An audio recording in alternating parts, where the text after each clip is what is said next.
Po 4 mesecih končno mirna noč v Čežarjih pri Kopru med 300 vaščani, tudi v domu Irme Bordon, brez poprejšnjega strahu. Zdaj bomo malo lažje, ker smo zvedeli, da so našli te prave in jih usodijo tako, kot je treba pošteno. 32-letnemu Bolgaru in 61-letnemu Izolčanu zajetno kriminalno zgodovino prežeto z obsodbami in arestom.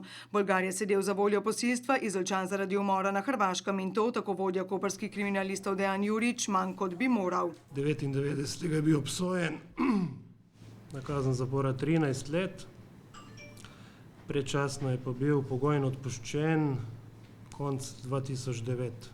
A kljub pogojni kazni je že tu velika tatvina in za njo nova pogojna obsodba, vse zaradi čarov igralništva, ki se jim ne more upreti, kot ne Bolgar, ki tako kot Izolčan očitno nenehno izgublja stavo za stavo. In ko sta oba suha kot popr, gresta na pohod Čežarje. K 57-letnemu Oljankiju Vatovcu očitno zaradi denarja, šok pri Bojani Rupnik zato ne uplahne. Katastrofa, kaj ne rečem.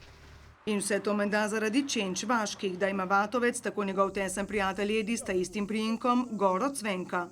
Sta govorilo, vsega sta govorilo. Sta govorilo, da predal parcele, pa da ima denar, pa to, pa ono. Kruho očitno ujame tudi Izolčan, ki Vatovca celo pozna.